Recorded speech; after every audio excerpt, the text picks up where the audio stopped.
கர்த்தருடைய நாமத்திற்கு மகிமுண்டாகட்டும். Praise be to the name of the Lord. தேவனை துதிப்பதினால் By praising God, என்ன பலன், what is the benefit? அதில் என்ன மகிமை என்பதை நாம் பார்த்து கொண்டு வருகிறோம். We are seeing what is the glory we can receive. காரணம், அவர் துதிக்கு பாத்திரராக இருக்கிறார். Reason, He is worthy of praise. உலகத்தில் இருக்கிற ஒவ்வொரு மனுஷனும் All the people in the world, அவருடைய மகிமையை காண வேண்டும் என்று சொன்னால், when they want to see the glory of God, அவருடைய தன்மையை தன் வாழ்க்கையில் பார்க்க வேண்டும் என்று சொன்னால், they want to see the nature of God in our life, ஒரே வழி only way, துதிப்பதுதான். praising. அதைதான் தாவீது வாழ்க்கையிலே கண்டார். That is what David has experienced in his own life. துதிக்கு பாத்திரராக அவரை கண்டபடினாலே, He is looking God as the one who is worthy of every praise. தனித்து வாழ்ந்த போது, When he was alone, ஆடுகளை மேய்த்து கொண்டு கடந்து போகும்போது, when he has been a shepherd who was taking care of the father's sheep, துணை செய்வதற்கு ஒருவரும் இல்லாத போது, there were no one to help him or support him, தானும் only him, தன்னுடைய மேய்க்கின்ற ஆடுகள் தான், only him and his sheep. அவனை சூழ்ந்து இயற்கையின் காரியங்கள் தான் பார்க்கிறார். He can able to see only nature's thing around them, ஆனால் but இவைகள் மத்தியிலே in the midst of it, அவர் பாடுகிற மனுஷனாக, he is the one who is singing God. அவர் தேவனை துதிக்கின்ற மனுஷனாய் மாறுகின்ற போதுதான், When he turned his life into a praising God, தனிமையான பாதையிலே when he walked in the lonely place, மகிமையை பார்க்கிறார். he has seen God's glory. ஆடுகளை மேற்கொள்ள வந்த சிங்கத்தை மேற்கொள்கிறார். He is able to overcome the lion who come up against the sheep. துதியின் அனுபவம் தான் It is the praising அந்த experience. சிங்கத்தை மேற்கொண்டது.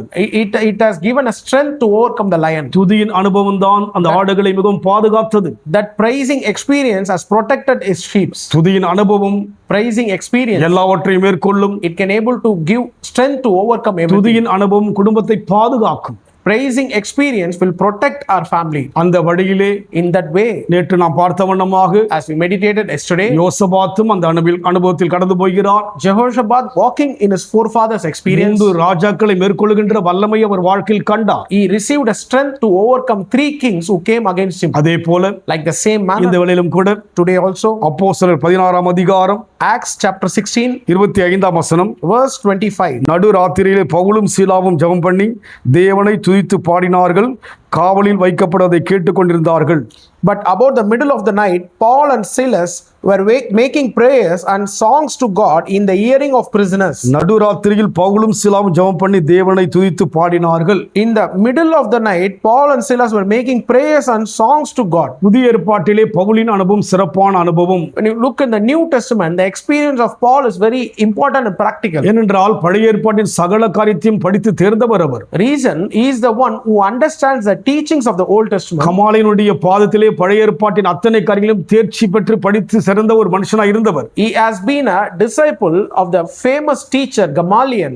அதுபோல் அந்த பழைய ஏற்பாட்டிலே அவர் அழகாக ஆழமாக யோசித்தபடியினாலே, Since he knows the teaching commandments of the Old Testament rules, அதை யோசித்தபடினால்தான் since he had think about it, இயேசு கிறிஸ்துவுக்கு பகையாக வாழ்ந்தார். he has been against to Jesus. ஆனால் இயேசுவை அவர் வாழ்க்கையில் தரிசித்த பிற்பாடு, After having a vision with Jesus Christ தமஸ்கு வீதியிலே அவருடைய சத்தத்தை கேட்ட பிற்பாடு, on the road of Damascus, மனதார ஒப்பு கொடுத்தபடியினாலே he completely surrendered his life to அவர்தான் Jesus. தேவன் என்பதை அறிந்து கொண்டார். He understand Jesus is God. பழைய ஏற்பாட்டின் காரியங்களும் அவருக்கு விளங்கினது. He understand the Old Testament meaning.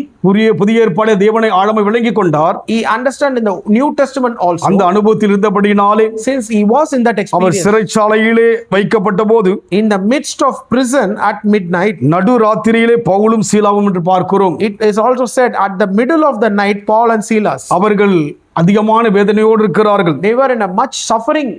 23ஆம் வசனத்திலே சொல்லப்படுகிறது, When you look at the verse 23, it அவர்களை says, அநேக அடி அடித்து சிறைச்சாலையில் வைத்து அவரை பத்திரமாய் காக்கும்படிக்கு சிறைச்சாலைக்கான கட்டளையிட்டார். and when they had given them a great number of blows, they put them in prison, giving orders to the keeper of the prison to keep them safely. வலியின் வேதனையில் இருக்கிறார்கள். They have been beaten and they were in a pain. ஆனால் நடுராத்திரியிலே But at the middle of the night, Pavul மாத்திரமல்ல, not only Paul, பவுலும் சீலாவும் என்று பார்க்கிறோம். Paul and Silas both. அங்கே பவுல் சீலாவை உற்சாகப்படுத்தினார் என்று பார்க்கிறோம். See, here here Paul is giving an encouragement and joy to Silas. இருவரும் பாடி துதிக்கிறார்கள். They both singing praise to இது God. எப்பேற்பட்ட காரியம் இது! What a great thing it is. இதன் மூலமாக Through this, நம் வாழ்க்கையில் கூட in our life எந்த also, நிலைமையில் இருந்தாலும் கூட whatever situation we go through, பாடி துதிக்கின்ற மக்களாய் இருப்போம். when we praise God in that, நடுராத்திரியிலே, in the middle of the night. காரணம் தேவனை குறித்து அவர் அறிந்திருந்தார். Reason, he understand the nature of God. இஸ்ரவேலை காக்கிறவர் உறங்குவதும் இல்லை தூங்குவதும் இல்லை சொல்லி God is the one who never sleeps or slumbers. அந்த வார்த்தை படித்தது மாத்திரமல்ல, Not only he read that verse, அதை ஆழமாய் அறிந்து அனுபவித்து விசுவாசித்தபடினால்தான் he understands, believes and has a great revelation on that verse. நடுராத்திரியிலே At the middle of the night, நாம் பார்க்கின்ற பழைய ஏற்பாட்டிலே we see in the Old Testament, எலியா சொல்கிற ஒரு காரியம், Elijah is saying a thing. உங்கள் தேவன் தூங்கினாலும் தூங்கலாம் என்று சொல்கிறார். He is saying about the false god, whether they may sleep, நம் தேவனோ உறங்குவதும் இல்லை தூங்குவதும் இல்லை. but our God never sleeps nor slumbers. அதனால்தான் இரவிலே நடுராத்திரியிலே அவர்கள் பாடி துதிக்கிறார்கள். So by this reason, at the middle of the night, they are singing and praising God. அந்த அனுபவத்தின் மூலம் நடந்த சம்பவம் என்ன? What happened by that experience? 26ஆம் வசனம் பார்க்கிறோம். When you go to the 26th verse, சடுதியிலே சிறைச்சாலை அஸ்திபாரங்கள் அசையும்படியாக பூமி மிகவும் அதிர்ந்தது. and suddenly there was an earth shock, so that the base of the prison was moved. சடுதியாக, Suddenly, பல வருஷமாக for many years, தடையாயிருக்கிற காரியம் the problem they were, சடுதியாய் உங்கள் பிரச்சனை தீரும். suddenly it will disappear. உங்கள் வாழ்க்கையிலே பல ஆண்டுகளாய் படுகின்ற துக்கத்துக்கு சடுதியான ஒரு பதிலை பெறுவீர்கள். For many years you have been facing that problem, suddenly you will receive the answer. பாடி துதிக்கின்ற மக்களாய் இருப்போம். Let us sing and praise God in அதை all விரும்புகிறவராய் situations. இருக்கிறார். He is happy to hear இந்த that. அனுபவம் ஒரு நாள் வராது. It does not come through one day. உறவாட தான் அனுபவத்தில் வர முடியும். When we have fellowship with God day to day in our life, இது ஆலயத்தில் வந்து ஒரு கடமைக்காக பாடி துதிப்பதல்ல. it is not only praising God in your church services. தனிப்பட்ட வாழ்க்கையிலே, In your personal life, தாவீது அந்த அனுபவத்தில் கடந்து போனார். David went in that experience. தனிப்பட்ட வாழ்க்கையிலே In his lonely life, பவுலும் கூட even Paul also, பழைய ஏற்பாட்டின் சிறப்புகளை படித்து அறிந்தவர். he understand the special things about the Old புதிய Testament. ஏற்பாட்டிலே இயேசுவை கண்டவர். He has have a sight at Jesus Christ. அதனால் So அவருடைய அனுபவம் சிறப்பா இருந்தது. his experience was great. அதுபோல் நம் வாழ்க்கையில் கூட, So like that same manner, and அன்பின் ஆண்டவரே, dear Lord, என் பிரச்சனை தீரும்படியாய் விரும்புகிறீர். you want us our problem to be solved. பல ஆண்டுகளாய் இருக்கின்ற அந்த பிரச்சனை சடுதியாய் மாறும். For many years in their problem, it will get suddenly disappear. ஆண்டவர் பெரிய அற்புதம் செய்ய விரும்புகிறீர். God will do a great miracle. ஒன்று எதிர்பார்க்கிறீங்க. One thing you are expecting. லீக்கலதுருபி Adhia. Oh, we thank you for body that. துதிக்கின்ற மக்களை மாற்றுங்க. Change us as a praising Lord. அந்த அனுபவம் ஒரு நாள் 2 நாள் அல்ல. That experience not one day and எங்கள் 2 days. வாழ்நாளெல்லாம் அந்த அனுபவத்தில் வரும்போதுதான் Till our days of our life, எங்கள் பிரச்சனைக்கெல்லாம் தீர்வு வரும். we will have a solution to our problem. இயேசுவின் நாமத்தில் பிதாவே. In Jesus' name I pray. கர்த்தர் ஆசீர்வதிப்பாராக. God bless you.